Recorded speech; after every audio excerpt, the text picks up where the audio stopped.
Shalom, selamat pagi Bapak Ibu Saudara-saudara yang dikasihi oleh Tuhan Yesus Kristus.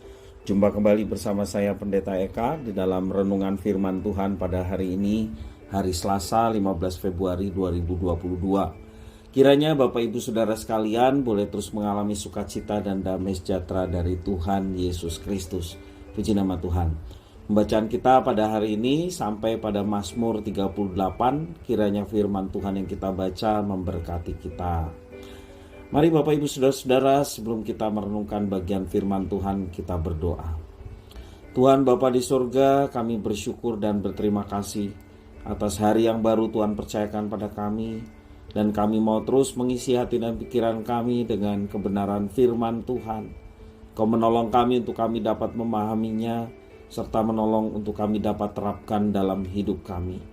Terpujilah namamu Bapa, demi nama Tuhan Yesus kami berdoa. Haleluya, amin. Mazmur 38. Mazmur Daud pada waktu mempersembahkan korban peringatan. Tuhan, janganlah menghukum aku dalam geram-Mu, dan janganlah mengajar aku dalam kepanasan murka-Mu. Sebab anak panah-Mu menembus aku, tangan-Mu telah turun menimpa aku. Tidak ada yang sehat pada dagingku oleh karena amarah-Mu. Tidak ada yang selamat pada tulang-tulangku oleh karena dosaku. Sebab kesalahanku telah menimpa kepalaku. Semuanya seperti beban berat yang menjadi terlalu berat bagiku. Luka-lukaku berbau busuk, bernanah oleh karena kebodohanku. Aku terbungkuk-bungkuk, sangat tertunduk, sepanjang hari aku berjalan dengan duka cita. Sebab pinggangku penuh radang, tidak ada yang sehat pada dagingku. Aku kehabisan tenaga dan remuk redam. Aku merintih karena degap-degup jantungku. Tuhan, Engkau mengetahui segala keinginanku, dan keluhku pun tidak tersembunyi bagimu. Jantungku berdebar-debar, kekuatanku hilang dan cahaya mataku lenyap daripadaku.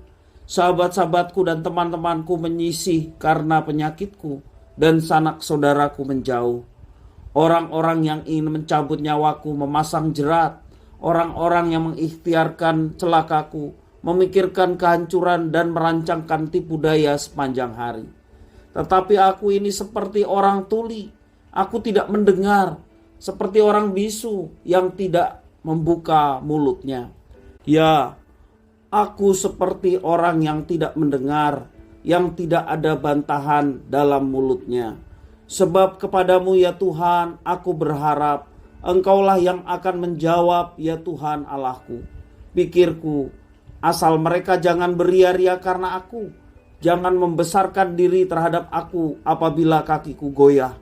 Sebab aku mulai jatuh karena tersandung, dan aku selalu dirundung kesakitan. Ya, aku mengaku kesalahanku, aku cemas karena dosaku. Orang-orang yang memusuhi aku besar jumlahnya. Banyaknya orang-orang yang membenci aku tanpa sebab. Mereka membalas yang jahat kepadaku ganti yang baik. Mereka memusuhi aku karena aku mengejar yang baik. Jangan tinggalkan aku ya Tuhan Allahku. Janganlah jauh daripadaku. Segeralah menolong aku ya Tuhan keselamatanku. Bapak Ibu Saudara-saudara yang dikasihi oleh Tuhan, sakit penyakit adalah kenyataan yang harus dihadapi oleh manusia. Sama seperti di masa pandemi saat ini, semua orang bisa terserang penyakit. Setiap orang punya kelemahan di dalam dirinya. Ada kelelahan, duka cita, masalah, tekanan hidup, kemarahan, bisa membuat orang menjadi sakit secara fisik. Kuman, virus, bakteri juga menjadi penyebab orang bisa menjadi sakit. Dan semua orang, termasuk kita, rentan terhadap semuanya itu.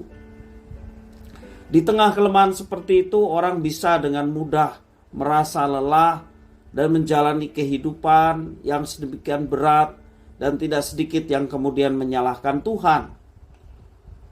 Bapak Ibu Saudara-saudara, Namun kalau kita perhatikan dalam Mazmur 38 ini, bagaimana Daud mengatasi kelemahan dan penyakitnya.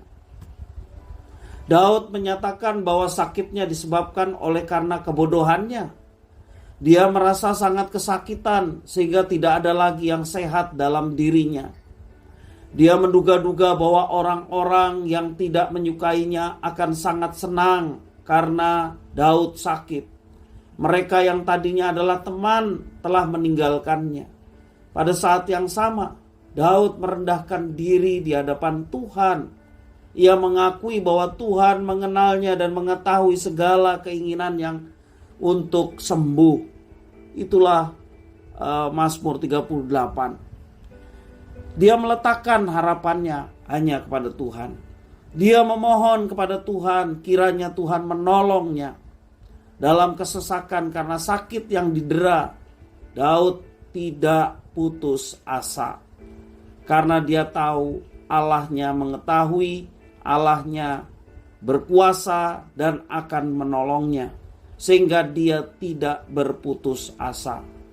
Kalau kita membayangkan ada sakit penyakit, orang-orang terdekat meninggalkan, bahkan musuh-musuhnya memasang jerat, Daud menyadari semua itu karena dosa-dosanya. Tetapi dia, yang kita mau belajar adalah dia tetap dekat dengan Tuhan. Dengan segala keterpurukan yang dialaminya, dia tetap dekat dengan Tuhan sehingga dia tidak putus asa. Kita belajar bahwa Daud tidak menyalahkan Tuhan. Dia bersandar kepada Tuhan. Dia tahu bahwa Tuhan adalah Sang Penolong yang berkuasa dan menjadikan Tuhan sebagai tumpuan hidupnya. Sakit bisa membuat kita menjauh dan terpisah dari komunitas karena tak lagi bisa beraktivitas bersama rekan-rekan dalam komunitas kita. Sakit juga bisa memisahkan kita dari segala yang kita sukai, hobi kita, pekerjaan kita, pelayanan kita. Bukan berarti kita boleh menyerah pada kehidupan ini, apalagi mencari jalan keluar yang justru menjauhkan kita dari Tuhan. Jangan. Belajar dari pemazmur Daud, ya, kita bisa mencari tahu kebodohan apa yang telah kita lakukan sehingga membuat kita menjadi sakit. Namun pada saat yang sama kita diajak untuk merendahkan diri dan mengakui bahwa pertolongan hanya dalam Tuhan saja. Dengan demikian kita bisa menjalani hari-hari bersama dengan penyakit kita dengan keteguhan dan keberanian. Karena apa? Karena Tuhan menyertai kita. Dia menjamah kita dan menolong kita, menguatkan kita. Diawali akan kesadaran segala kesalahan dan dosa-dosa kita. Kemudian kita bertobat di hadapannya, mengakui segala dosa dan kesalahannya, dan tetap bersama dengan Dia.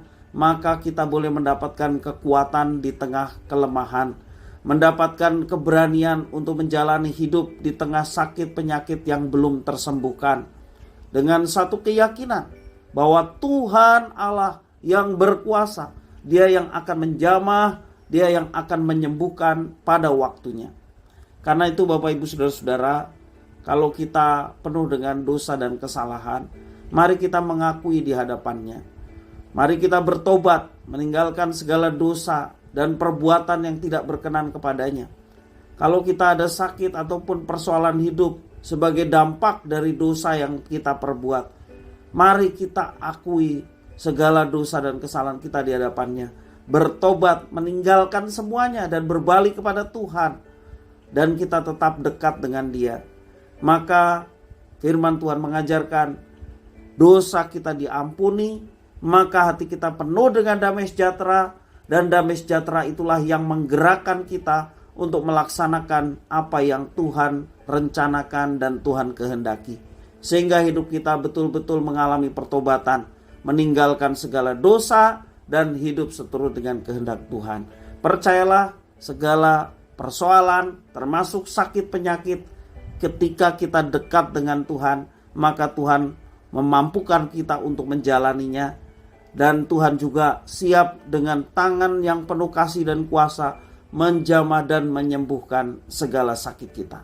Karena itu bertobatlah dan berdekatlah dengan Tuhan seperti pemazmur, maka kita akan mendapatkan kekuatan dan kesembuhan yang daripada Tuhan. Dalam kelemahan, nyatakanlah kekuatan yang dari Tuhan melalui doa dan permohonan. Kita meminta bimbingan dari Tuhan dan menyerah pada Tuhan dengan segala kelemahan yang ada pada kita. Maka Tuhan ambil alih, Tuhan menolong dan menyembuhkan kita. Puji nama Tuhan.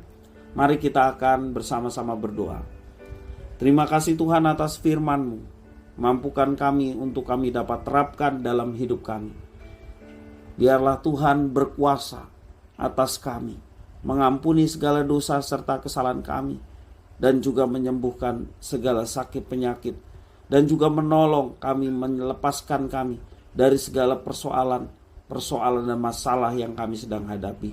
Karena kami tahu hanya dekat dengan Tuhan kami tenang, kami aman. Hanya dekat dengan Tuhan, Tuhan beri mampukan kepada kami untuk dapat menyelesaikan semuanya itu. Terima kasih ya Tuhan, inilah doa permohonan kami. Demi nama Tuhan Yesus kami berdoa. Haleluya. Amin.